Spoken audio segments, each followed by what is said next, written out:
Iran inaweza kupigana vita na ndege zisizo na rubani katika mzozo mpya wa kijeshi Mashariki ya Kati karibu kwa muda usiojulikana. Dmitry Kuzakani ambaye ni mtaalamu wa ndege zisizo na rubani ametangaza hivyo baada pia ya kuona uwezo mkubwa wa taifa la Iran katika kujikinga na mashambulizi na kujibu mashambulizi ya kisasi. Hata balozi wa Iran pia huko nchini Uzbekistan anayefahamika kama Muhammad Ali Iskandari aliwaambia waandishi wa habari kuwa Iran itatumia nguvu zake zote kujilinda, huku kukiwa na uchokozi unaoonekana kutoka kwa Marekani pamoja na taifa la Israeli. Alinukuliwa akisema kuwa tutatumia nguvu zetu zote kujilinda, na kwa hivyo mradi tu uchokozi huu dhidi ya Iran unaendelea, tuko tayari kujilinda. Alisema hivyo pia balozi huyo anayefahamika kama Muhammad Ali Iskandari, ambako pia tunaona taarifa ya mtaalamu wa ndege zisizo na rubani anayefahamika kama Dmitry Kuzakani amesema kwamba Iran ina uwezo mkubwa mno wa kumudu vita kwa muda usiojulikana.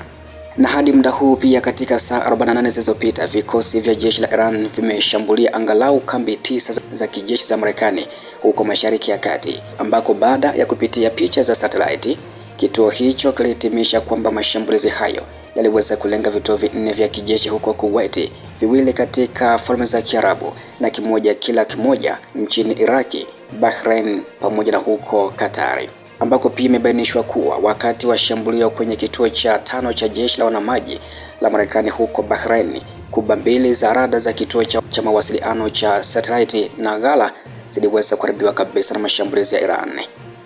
Ambako pia kwa upande wa Kuzakini, yeye ameendelea kueleza kuwa silaha za kawaida za gharama kubwa kama vile makombora ya meli za kitalii, makombora ya ulinzi wa anga na ndege zisizo na rubani za kushambulia kama vile Reaper zina gharama kubwa zaidi. Uzalishaji wa matumizi yake yanahitaji wataalamu wengi na miundombinu ya usaidizi, hivyo kupigana vita kwa muda mrefu na silaha hizi ni ghali hata kwa Marekani, kwani kombora moja la Patriot linagharimu sawa na ndege zisizo na rubani 50 hadi 100 za Shahidi kulingana na usanidi.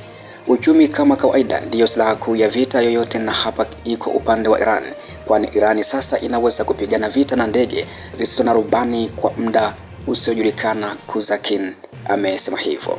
Kulingana yeye, ameongeza kuwa idadi kamili ya ndege zisizo na rubani zenye mabawa yasiyobadilika na ndege zisizo na rubani aina ya makombora ambazo Iran hutumia si muhimu sana.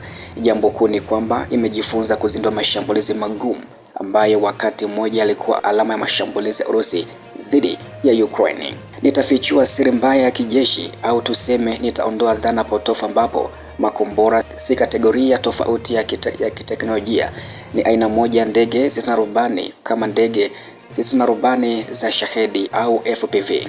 Kombora ni ndege zisizo na rubani ya masafa marefu inayoendeshwa kwa mafuta ya roketi, ikitumia kanuni sawa za kuruka na mwongozo kama ndege zisizo na rubani aina ya ndege zisizo na rubani.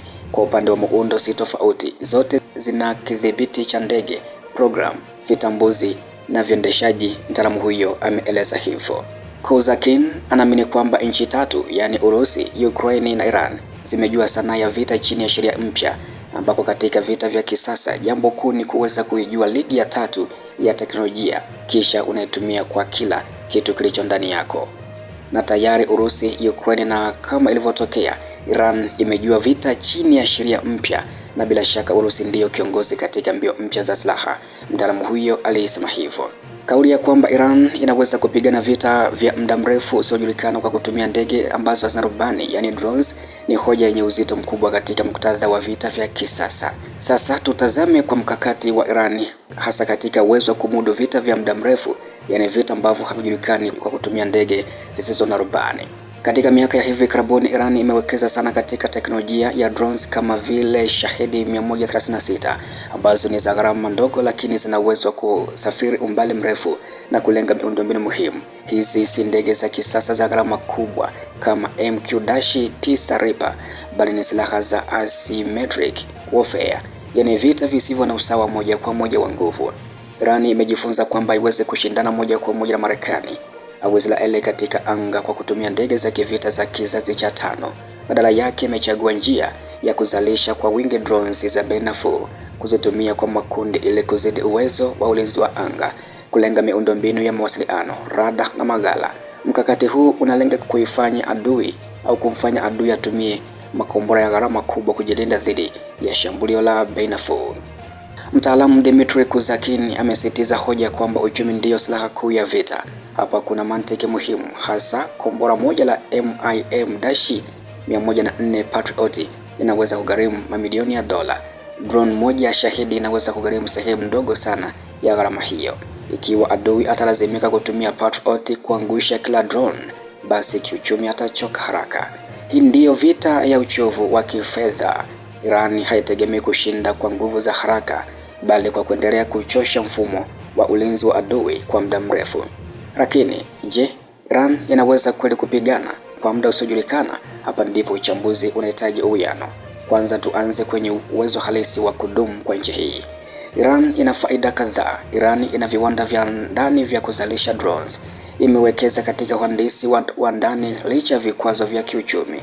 Ina uzoefu wa vita visivyo vya moja kwa moja kupitia washirika wake wa kikanda.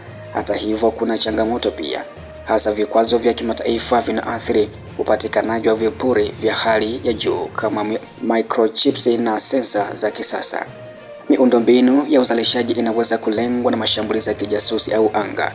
Ikiwa vita vitapanuka vya moja kwa moja dhidi ya nguvu kubwa, Iran italazimika kugawanya rasilimali kati ya anga, bahari na ulinzi wa ndani. Kwa hivyo uwezo wa kupigana kwa muda mrefu upo, lakini si usio na kikomo bila gharama. Kuzakin pia amesisitiza kwamba makombora na drones kimsingi zinatumia kanuni zinazofanana, mfumo wa mwongozo, vitambuzi na programu. Hii inaashiria jambo muhimu: mipaka kati ya kombora na drone inazidi kufifia. Kwa vita vya karne hii ya 21, mashambulizi si lazima yafanywe na ndege za rubani. Mchanganyiko wa drones, makombora masafa marefu na vita vya elektroniki ndiyo msingi mpya. Nchi zinazoweza kuzalisha kwa wingi teknolojia ya kati zinaweza kushindana na nguvu kubwa. Hii ndiyo sababu Urusi, Ukraine na Iran zimekuwa zikionekana kama maabara za vita vya kisasa. Ikiwa madai ya mashambulizi dhidi ya vituo vya Marekani katika Bahrain, Kuwait na Falme za Kiarabu ni sahihi, basi ujumbe wa Iran ni wazi kwamba inaweza kufikia malengo ya kikanda bila kutumia silaha za nyuklia au makombora ya kimkakati. Kwa Marekani, changamoto si tu kuangusha drones, bali kulinda miundombinu yote ya kijeshi katika eneo pana la Mashariki ya Kati, kudumisha vita visipanuke kuwa vya moja kwa moja kati ya mataifa, na pia kudumisha gharama za ulinzi bila kuzidi bajeti. Kwa Israeli, mfumo wa ulinzi kama Iron Dome unafaa kwa makombora mafupi, lakini mashambulizi ya pamoja, drones na makombora ya masafa marefu yanaweza kujaribu kikomo cha mifumo hiyo. Na mwisho, naweza kusema kuwa Iran imejenga mkakati unaotegemea uzalishaji wa wingi wa silaha za gharama nafuu, vita vya uchovu wa kiuchumi, mashambulizi ya pamoja yanayochanganya drones na makombora. Hivyo inaweza kupigana kwa muda mrefu zaidi kuliko inavyotarajiwa na baadhi ya wachambuzi, hasa katika vita vya kikanda. Hata hivyo, muda usiojulikana ni kauli ya kisiasa zaidi kuliko tathmini ya kijeshi. Ukweli ni kwamba vita vya kisasa si tu mapambano ya silaha, bali ni mapambano ya uchumi, teknolojia na uwezo wa kudumisha uzalishaji chini ya shinikizo la kimataifa.